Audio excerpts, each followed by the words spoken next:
Baik, oke, baik. Assalamualaikum warahmatullahi wabarakatuh. Selamat berjumpa dengan saya Juniawan. Saya adalah pengajar untuk bidang hama dan penyakit tanaman di Kementerian Pertanian Republik Indonesia. Saudara-saudara sekalian, pada kesempatan ini saya akan menyampaikan satu jenis hama pada tanaman kopi yang sangat mengganggu para petani kopi. Mengganggu karena serangannya yang sangat masif dan sangat sulit dikendalikan sejauh ini. Ya, karena serangan dari hama ini, kemudian banyak petani kita yang menggunakan pestisida kimia yang melampaui ambang batas. Akibat penggunaan pestisida yang melampaui ambang batas, maka kemudian residu pada buah kopi kita juga menjadi tinggi. Ini yang ditakuti oleh dunia saat ini. Nah, dengan populasi yang tinggi, itu kemudian akan menyebabkan tingkat serangan yang tinggi. Ya, pupuk buah kopi atau Hypothenium sampai ini merupakan satu jenis kumbang yang badannya keras, seperti kumbang-kumbang yang lain. BBKO atau penggerek buah kopi ini kalau secara fisik kita tekan itu sangat keras, sangat keras. Badannya juga bergerigi, tapi sesungguhnya fisiknya sangat kecil, kecil tetapi sangat tangguh gitu ya. Nah, PBKO ini atau penggerek buah kopi ini akan masuk menyerang buah kopi yang sudah mulai mengeras, ya, yang sudah mulai mengeras, warnanya memang masih hijau, dengan rentang waktu sekitar 8 minggu setelah berbunga. Jadi dari berbunga sekitar 8 minggu berikutnya, kemudian buahnya sudah terbentuk dan sudah terbentuk pengerasan pada bijinya, maka sejak saat itu hama ini sudah mulai menyerang. Ya, dan selanjutnya setelah masuk ke dalam buah kopi, dia akan bertelur, kemudian dia akan menggerek, akan memakan biji buah kopi itu. Kumbang ini juga sejatinya lebih menyukai buah yang sudah tua. Jadi kalau misalnya kebun yang sudah belum pernah terserang, kemudian buahnya masih bagus, ada penetrasi atau serangan dari penggerek buah ini, maka dia akan lebih memilih buah yang sudah tua daripada buah yang masih muda. Nah, kumbang ini ya terbang pada pagi hingga sore hari. Ya, karena biasanya suasana kebun itu kan tidak panas seperti di tempat terbuka, sehingga dia bisa terbang sepanjang hari. Ya. Karena terbang sepanjang hari, maka otomatis mobilitasnya menjadi sangat tinggi. Mobilitas yang sangat tinggi ini akan berpengaruh pada luas sebaran serangan hama ini. Nah, ini kira-kira ini adalah buah yang sudah mengeras, yang tadi saya katakan sekitar 8 minggu setelah pembungaan. Ya. Jadi warnanya masih hijau, tetapi biji di dalamnya sudah mengeras. Ya, ini kelihatan. Ya, kalau ini ada titik hitam, ya, titik hitam itu pertanda bahwa kumbang itu sudah masuk. Ya, jadi hitam itu terjadi karena kematian sel yang digerek. Ya. Ini sel yang digerek oleh kumbang, selnya mati, kemudian warnanya berubah menjadi coklat muda, coklat tua, lalu kemudian menjadi hitam. Nah, ini kalau kita yang cermat, kita sudah bisa tahu, oh ya, ini sudah ada serangan penggerek buah kopi. Ya, dari jauh kelihatan sepertinya yang sudah merah kan kelihatan ya. Jadi antara titik yang hitam dengan warna buah kopi yang merah, ya, bisa dibedakan ya. Tetapi serangannya ingat pada bekas tangkai bunganya. Ya, inilah di sini ya serangannya. Tidak pernah terjadi di tempat lain, apa di tengahnya gitu tidak. Tetapi selalu di ujung, ya, ujung buah. Nah, kalau sudah masuk, maka dia akan bertelur dan kemudian telurnya akan menetas di dalam kacang bijinya itu yang keras. Dan nanti kemudian setelah itu, lalu dia akan apa namanya, menetas, kemudian menjadi larva, dari larva menjadi kumbang seperti ini. Ya, ini kumbangnya kecil sekali. Ya, itu sekitar berapa ya? Kurang dari setengah sentimeter, kecil sekali. Nah, satu ekor kumbang dari biji kumbang biji kopi ini bertelur antara 30 sampai 50 butir saja. Ya, sedikit sekali. Kemudian begitu menetas, dia akan langsung menggerek biji kopi yang ada di dalamnya. Kemudian dia juga akan berkepompong di situ. Jadi kalau umumnya kumbang yang lain bertelur, kemudian menetas, jadi larva. Larva itu kemudian biasanya akan menjatuhkan diri ke tanah. Tapi ini tidak menemukan, ya, seperti slide yang sebelumnya, itu di dalam biji kopi itu ada larvanya di situ, dan kemudian dia akan menjadi kepompong di situ. Nah, kemudian dia juga kawin di situ, ya. Jadi dia juga kawin di situ. Jadi semua aktivitasnya itu terjadi di dalam biji kopi itu. Jadi mulai telurnya, kemudian telurnya menetas menjadi larva, larva menjadi kepompong, kepompong menjadi kumbang, kumbang lalu setelah mereka dewasa, mereka kemudian kawin juga di situ. Ya. Nah,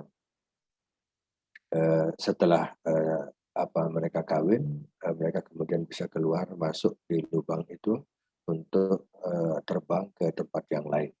Jadi sama seperti makhluk hidup yang lain, ketika populasinya sudah meningkat, maka otomatis dia akan mencari tempat baru yang belum ada binatang yang lain. Jadi dia akan menyerang kopi-kopi baru, kopi-kopi lain yang ada di sekitarnya. Nah,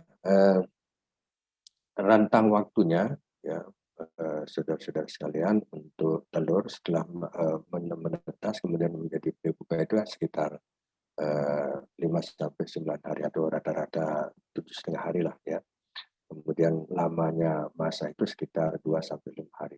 Kemudian menjadi pupa, ya, menjadi kepompong itu sekitar 6 sampai 10 hari. Nah, ini yang perlu diketahui, bahwa imago betina umurnya itu 160 hari. Ya, bisa dibayangkan 160 hari. Berarti kalau 150 hari saja itu berarti 5 bulan, ya. Jadi 5 bulan lebih, ya. Bayangkan, bisa dibayangkan kalau 5 bulan lebih umurnya, kemudian dia bisa bertelur tadi sebanyak 30 sampai 50 butir, itu sangat berbahaya, ya. Karena itu maka keberadaan kumbang kopi ini harus betul-betul diwaspadai. Jangan sampai setelah terjadi serangan kemudian kita lalai dalam pengendaliannya. Ya, jadi harus kita waspadai. Kemudian kumbang yang jantan itu umurnya lebih pendek daripada yang betina. Ya, padahal sebetulnya yang berbahaya itu adalah yang betina, ya. Kalau yang jantan hanya 103, kalau yang betina sampai 160 hari. Ya. Nah, saudara-saudara sekalian, untuk melihat gejala serangan, kita lihat, ya, tadi sudah pada pengantar saya sampaikan, ini adalah gejala di mana ada lubang di bagian ujung dari buah kopi, ya. Sepintas kalau para petani kopi atau orang yang sering melihat buah kopi ini sudah bisa ketahuan, ya. Meskipun buahnya lebat, ya, buahnya lebat itu bisa kita lihat. Nah, kemudian kalau dia sudah terserang, perhatikan, ya, perhatikan, dia akan menua dengan warna yang tidak seragam. Coba lihat, sebagian merah, tapi yang lain masih hijau. Ya, ini pertanda dia ada serangan. Tapi kalau dia tidak terserang masih hijau, ya, ini. Jadi bisa disebut sebagai masa sebelum waktunya. Gampang untuk mengidentifikasi. Ya, coba ini ada, atau yang seperti ini, ya, ini yang terserang itu cepat rusak, ya, ya. Sementara yang tidak terserang masih utuh bagus. Ya, jadi bisa kita lihat secara kasat mata. Ya, oh, berarti ini ada serangan penggerek buah kopi. Oh, ini berarti tidak terserang, gitu, ya. Jadi gampang sekali kita lihat. Dan jika sudah terserang seperti ini, maka jangan tunggu jangan tunggu waktu lagi, harus segera dilakukan panen massal, ya. Jadi dirompes supaya tadi karena dia bertelur kemudian menetas di situ menjadi menjadi larva ulat, setelah menjadi ulat kemudian berkelompok, semua terjadi di situ. Maka ketika kita mengambil paksa memanen buah-buah yang terserang ini, maka kita mendapatkan banyak sekali larva maupun kumbang di dalam buah ini, sehingga artinya kita sudah memutus siklus hidup dari uh, kumbang kopi, ya, kumbang penggerak buah kopi. Nah, kalau kita bedah dalamnya, ya, kalau kita buka dalamnya, maka kira-kira seperti ini rupanya, Bapak dan Bapak sekalian, ya. Ini rupa bijinya jadi dalam, ya, jadi mengalami kerusakan. Kerusakan yang terjadi itu adalah sebagai akibat adanya kerusakan sel. Sel yang rusak itu terjadi karena adanya penggerekan. Ya, jadi kumbang itu menggerek bijinya, lalu karena bijinya digerek maka terjadi kematian sel, ya, terputus dengan jaringan makanannya, kemudian terjadi kerusakan. Nah, kerusakan ini yang kemudian lama-kelamaan menjadi hitam dan kemudian hancur, ya, lebur seperti ini, ya. Nah, ini jadinya. Nah, kalau sudah seperti ini, apa yang bisa kita harapkan dari produksi kopi kita? Ya, dan bisa kita jual ini, ya. Dan kalau misalnya bisa kita jual seperti ini, warnanya sudah jelek, hitam, ya, ini afkiran, ini tidak disukai oleh para pengopi karena aroma dan rasanya juga sudah tidak lagi murni rasa kopi. Ini, ya, jadi para petani kopi dimanapun saudara berada, hama ini sangat mengganggu dan sangat perlu diwaspadai agar kualitas kopi dari produk Anda sekalian bisa disukai atau masuk ke dalam pasar kopi internasional. Nah, saudara-saudara sekalian, beberapa tindakan pengendalian yang dapat kita lakukan adalah melakukan kegiatan sanitasi, sanitasi atau pembersihan kebun kita, ya, dari tanaman yang terserang maupun potensi-potensi buah yang mungkin akan terserang, ya. Jadi dilakukan dengan memetik tadi buah-buah yang dipetik semua, ya, kemudian dikumpulkan dalam suatu tempat, ya. eh, Semua yang terserang itu jangan dicampur dengan yang sehat. Kalau eh, maaf, kalau misalnya kita campur antara yang sehat dengan yang terserang, itu memang secara kuantitatif kita mendapatkan buah yang banyak. Tetapi buah yang terserang ini nanti oleh para pembeli justru akan menurunkan harga kopi itu. Ya, jadi kita harus menjaga supaya kopi kita mempunyai kualitas yang bagus sehingga nanti laku untuk dijual. Ya, baik. Ya, beberapa cara yang berikutnya setelah sanitasi tadi, ya, adalah dengan melakukan pengendalian hayati. Sebenarnya kumbang kopi itu mempunyai musuh, ya, di alam itu mempunyai lawan, ya. Ada lawannya dalam bentuk tawon ini Cephalonomia spilendiensis ini adalah seperti tawon. Tawon yang nanti akan meletakkan telurnya di luar tubuhnya kumbang ini, larvanya, ya. Jadi setelah namanya ektoparasit. Jadi kalau misalnya ini telur, ya, itu nanti dia akan meletakkan eh, telur parasitnya di sini, kemudian setelah menetas dia akan penetrasi ke dalam telur sehingga telur ini tidak jadi menetas, yaitu yang disebut dengan Cephalonomia stephanophysis. Tapi ada satu jamur yang relatif sakti, ya, sakti tapi mudah dan murah untuk kita dapatkan. Ini yang sering saya sampaikan pada beberapa kesempatan, yaitu namanya jamur Beveria bassiana. Ya, jamur Beveria bassiana ini bisa dibiarkan di lab, ya, dengan lab yang sangat sederhana menggunakan galon bekas air mineral, ya, bisa satu atau dua, ditambah dengan satu botol bekas, misalnya, maaf ya, seperti botol ini, ya, botol air mineral kita gunakan ini, kemudian tambah kain O3 dan kemudian lilin parafin, ditambah dengan selang air ya selang yang putih kecil. Itu bisa kita buat dalam tempo 14 hari, kita bisa menghasilkan 1 galon, ya 1 galon Beveria bassiana. Ini sangat praktis karena apa? Karena dia bisa membunuh bukan cuma kutu penggerek buah ini, tetapi bisa juga hama-hama yang lain.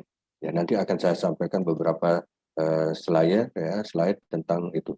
Nah ini ya, ini bukti bahwa kalau di ujung buah tadi yang ada lubang serangannya, yang tadinya berlubang sekarang ada warna putih di situ, itu berarti sudah ada jamur beverianya di situ. Ya, artinya juga bahwa kumbang yang ada di dalam tadi itu sudah terserang oleh jamur, sudah mati dia di dalam itu, ya sehingga dia tidak akan berkembang. Ya, ini tindik caranya. Dan ini para petani sekalian, para petani kopi sekalian, jika kita sudah menyemprot di tanaman kopi, ya di seluruh semprot semua, sehingga nanti ketika dia bersentuhan dengan kumbang, maka kumbang itu akan terserang. Ya, jamur akan penetrasi ke tubuh kumbang, kemudian dia akan berkembang di dalam tubuh kumbang. Sehingga kalau muncul di luar seperti ini, itu artinya kumbang yang di dalam itu sudah mati semua. Sudah mati semua diserang oleh jamur ini. Ya, nah, ini saya akan menyampaikan beberapa foto yang merupakan bukti dari kehebatan dari Bavaria. Nah ini kita lihat, dia bisa membunuh tawon, bisa juga membunuh semut. Ini warna putih ini adalah jamur Bavaria itu, ya ini warna putih. Kemudian itu pada jenis Hymenoptera atau tawon. Pada jenis kupu-kupu. Nah, kupu-kupu misalnya pada penggerek batang kopi, penggerek ranting kopi, ya itu juga bisa mati oleh jamur Beveria bassiana. Ini warna putih ini semua adalah adalah jamur yang sudah melakukan penetrasi dalam tubuh inangnya, kemudian tumbuh di situ. Ya. Yang berikutnya selain Lepidoptera, ada juga pada Homoptera, ya pada kutu-kutuan. Kita ketahui bahwa kopi juga diserang oleh kutu dongpolan misalnya, atau misalnya juga kutu perisai. Ya, ini semua bisa mati. Perhatikan, ya, mati oleh kutu, oleh Beveria bassiana. Ya, nah pada jenis kepik juga mati. Ya, jenis kepik yang kalau misalnya ada jenis kepik yang menyerang kopi, dia juga bisa mati. Selain itu juga pada belalang. Ya, kalau ada belalang hijau yang memakan daun juga bisa mati oleh Beveria. Ya, jadi nah ini kalau di Petrides seperti ini, bukan cuma belalang, tapi jangkrik juga mati. Ya, jangkrik mati. Berikutnya adalah kalau misalnya ada cecopet, ya, atau hama yang lain di kopi, ini juga mati lah, ya. Nah ini jenis kumbang, ya, kumbang. Kalau ada kumbang di perakaran kopi yang menyerang daerah perakaran berupa larva uret di dalam tanah yang memakan akar kopi, ini juga bisa mati, ya, ya seperti ini. Nah ini dia ya, uret di dalam tanah yang makan akar kopi, ini mati juga. Ya. Nah ini merupakan bukti bahwa hama penggerek buah, hama penggerek batang, penggerek berbagai jenis kutu-kutuan yang menyerang kopi, itu bisa kita kendalikan dengan satu jenis musuh alami. Demikian yang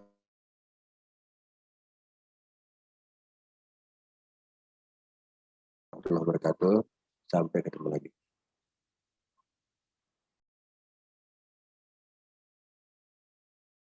Selamat berjumpa saudara-saudara sekalian.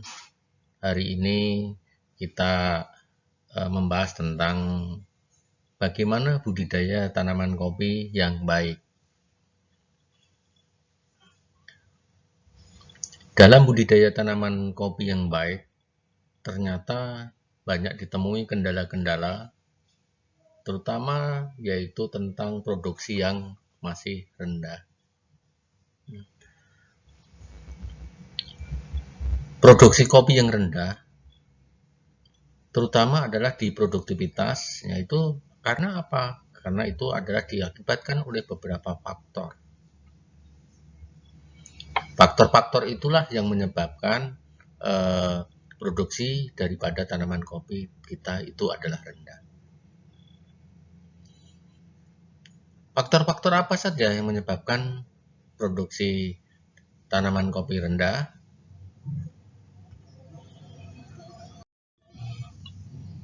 Nah, jadi faktor-faktor yang menyebabkan produksi tanaman kopi kita rendah diantaranya adalah bahwa di dalam proses penggunaan bahan tanam, persiapan lahan, penanaman, pemupukan, pembuatan rorak, dan pemangkasan.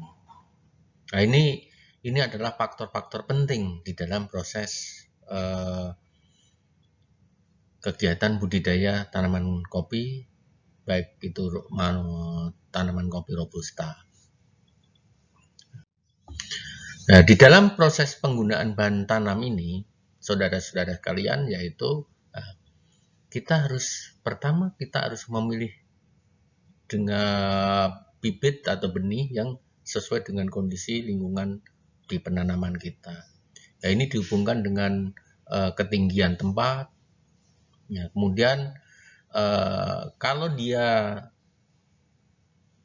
ditanam di atas 1000 meter di atas permukaan laut, itu memang untuk kopi robusta itu sebenarnya kurang bagus. Nah, kan lebih bagus itu antara 700 sampai 800 meter di atas permukaan laut.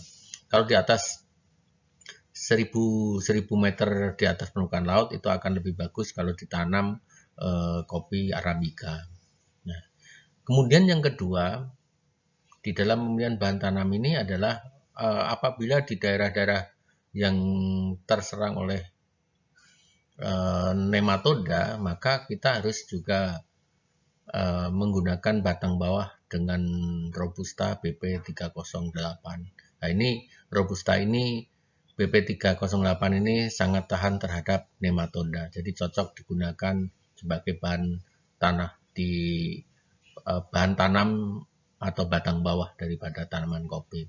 Kemudian dia harus mempunyai perakaran yang lurus, sehat, dan tidak terserang oleh hama penyakit. Kemudian permasalahan yang kedua itu adalah rata-rata adalah di persiapan lahan. Penanaman pohon penaung sementara itu sangat penting. Jadi ini di penanaman pohon sementara itu akan lebih bagus kalau ditanam 1 tahun sebelum kita melakukan penanaman. Jadi 1 tahun sebelumnya harus kita tanam, kita persiapkan sehingga pada waktu kita nanam nanti itu sudah siap. Kemudian pengaturan jarak tanam yaitu diajir. Nah, ini kira-kira pengaturannya berapa kan gitu, ini jarak. Pengaturan jarak tanam, kalau kita lihat populasi tanaman yang ada yaitu 1.600 pohon per hektarnya. Jadi bisa menggunakan jarak tanam 2,5 kali 2,5 atau 2,75 kali 2,75. Kemudian juga di dalam persiapan lahan ini kita juga membuat lubang tanam. Nah, ini lubang tanam itu harusnya sudah dipersiapkan, yaitu dipersiapkan 6 bulan sebelum kita tanam. Ya, paling tidak 3-6 bulan. Dan tapi yang terjadi di lapangan kadang-kadang 1 minggu buat lubang, kemudian selanjutnya langsung dilakukan penambahan pupuk, kemudian baru penanaman. Ini tidak sesuai dengan SOP di dalam proses penanaman.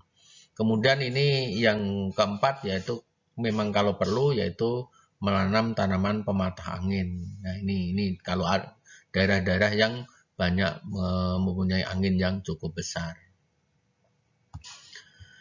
Selain bahan tanam, kemudian tadi adalah persiapan lahan.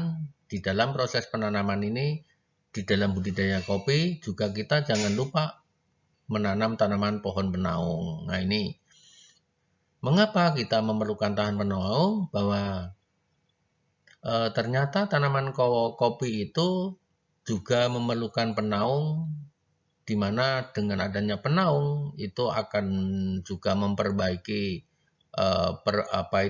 proses fotosintesa dari tanaman. Karena apa?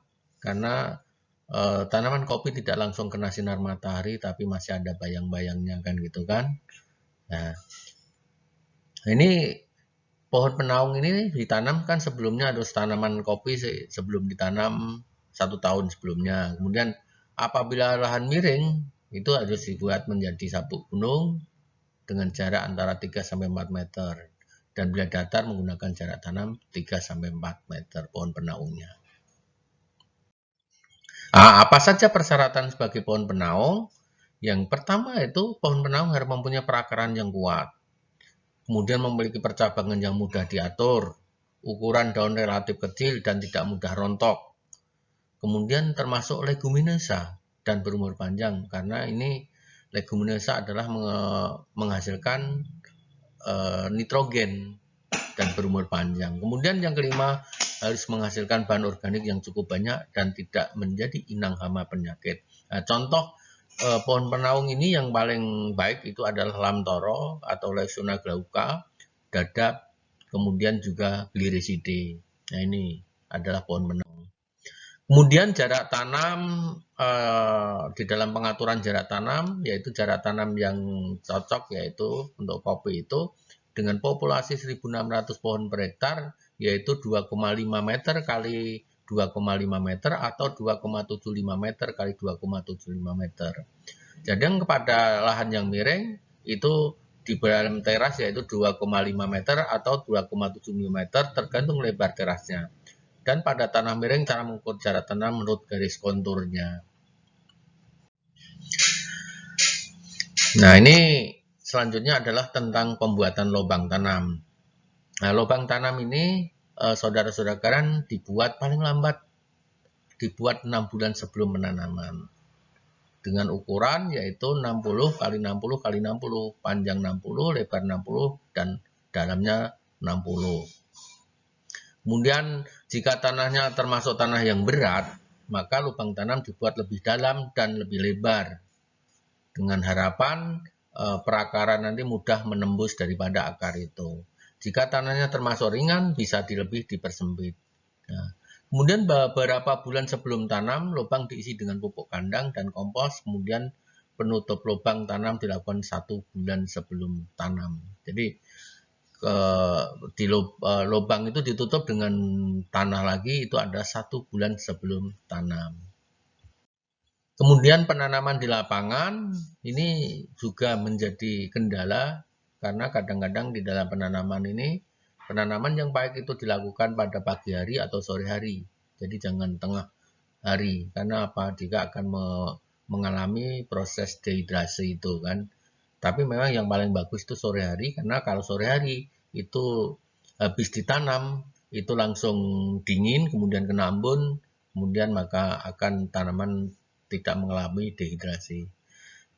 Nah, caranya gimana? Yaitu pada lubang tanam itu dibuat lubang kecil sebagai tempat penanaman, kemudian polybag dibelah, kemudian digunting atau membelah dengan pisau, kemudian masukkan bibit yang lepas dari polybag tadi ke dalam lubang tanam, kemudian baru dipadatkan dan siram dengan air. Nah, ini di dalam proses budidaya kadang-kadang banyak orang mengatakan, oh tanaman kita itu perlu tanaman yang organik. Kalau udah organik katanya tidak dipupuk kan gitu kan. Nah, ternyata ya organik itu juga memerlukan pupuk. Baik itu bentuk pupuk organik maupun pupuk anorganik. Tapi bisa aja saudara-saudara menggunakan pupuk organik maupun pupuk anorganik. Nah, apa sih manfaat pupuk pemupukan ini? Yaitu yang pertama adalah memperbaiki kondisi dan daya tahan tanaman. Jadi dengan ditambah pupuk, maka daya tahan tanaman akan menjadi lebih baik. Kemudian meningkatkan produktivitas dan mutu hasil. Jadi hasilnya juga akan lebih bagus. Karena apa? Nanti dia akan mempunyai produk yang besar-besar, bijinya kemudian juga lebih berisi. Kemudian dengan adanya pemupukan, maka stabilitas hasil itu akan sangat baik. Dalam budidaya tanaman kopi, yang tidak kalah penting itu adalah pemangkasan. Ini kadang-kadang pemangkasan kadang-kadang diabaikan, padahal ini menjadi pangkal keberhasilan dalam proses budidaya kan. Karena dianggapnya kadang-kadang petani itu sayang karena melihat begitu banyak cabang. Padahal di dalam budidaya ini kita tidak memerlukan cabang yang banyak.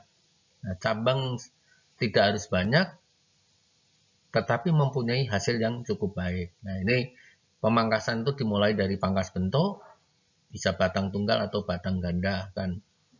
Nah, ini tujuannya apa pangkas bentuk? Yaitu membentuk kerangka supaya tanaman itu menjadi kokoh, kemudian bisa pengaturan di mana cabang-cabangnya yang ada. Sehingga pemangkasan bentuk ini itu adalah menjadi pondasi daripada kegiatan budidaya kopi diterapkan di dalam pemeliharaan. Kemudian pangkas yang kedua adalah pangkas lepas panen, yaitu pemangkasan pemeliharaan. Ini biasanya dilakukan setelah tanaman kopi kita panen, kemudian dilakukan pemangkasan ini. Apa saja cabang-cabang yang dibuang? Yaitu yang pertama adalah cabang yang buahnya berbuah lebih dari 3 kali, kemudian bukan buah yang sudah 2 kali atau 3 kali, kemudian cabang cacing, cabang balik, cabang yang sakit itu harus kita buang. Kemudian yang ketiga itu pangkas rejupinasi. Nah, ini adalah pemangkasan untuk tanaman-tanaman yang tua. Jadi tanaman-tanaman yang tua, kopi-kopi yang tua, kemudian dilakukan rejupinasi. Rejupinasi ini bisa mengganti tanaman selangsung sekaligus atau meremajakan kembali dengan cara melakukan penebangan sebagian atau separuh, kemudian nanti ditumbuhkan wiwilan kembali. Apa sih tujuan dari pemangkasan? Yaitu membentuk habitus tanaman sehat, mengatur tinggi tanaman sehingga mudah perawatannya. Nah, ini tujuannya apa? Yaitu apabila tanaman terlalu tinggi, itu akan menyebabkan kesulitan dalam proses pemanenan. Sehingga tingginya diatur sesuai dengan ketinggian daripada petani yang ada. Kemudian pada tanaman robusta membentuk cabang-cabang produksi yang baru secara rutin dalam jumlah optimal. Itu untuk juga membentuk cabang-cabang produksi yang baru. Dengan adanya pemangkasan itu maka akan ada cabang-cabang yang baru. Kemudian memudahkan masuknya cahaya dan memperlancar aerasi dalam tajuk. Nah, ini pemangkasan juga akan menyebabkan sinar matahari mudah masuk. Dengan adanya sinar matahari masuk, maka menyebabkan kelembapan di dalam kebun itu menjadi tidak terlalu tinggi. Nah, dengan kelembapan yang cukup, maka pertumbuhan daripada hama dan penyakit juga akan berkurang. Kemudian memudahkan pengendalian hama dan penyakit. Nah, itu tadi karena sinar matahari masuk, hama dan penyakit itu tidak suka, terutama jamur. Kemudian mengurangi terjadinya fluktuasi produksi yang tajam serta dampak perubahan. Nah, ini kadang-kadang di tingkat petani, produksi itu tidak stabil. Hari ini produksinya tinggi, besok produksinya rendah. Nah, karena apa?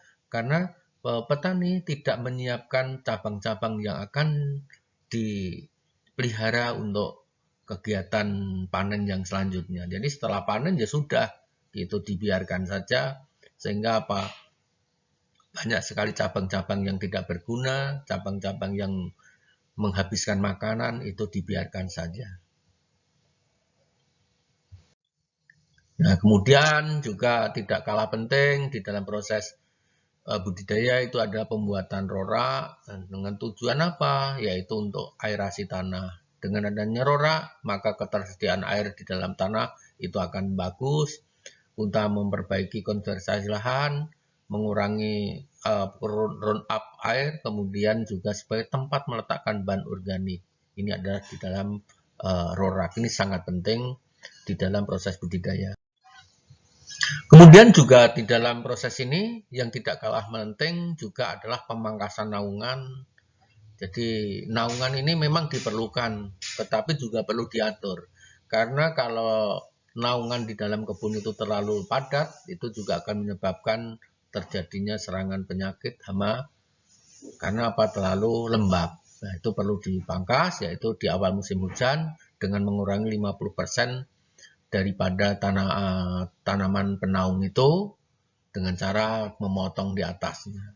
Nah, atau dilakukan rempesan awal pada kemarau. Nah, mungkin itu saja yang bisa saya sampaikan. Mudah-mudahan bermanfaat untuk kita semua. Amin ya robbal alamin.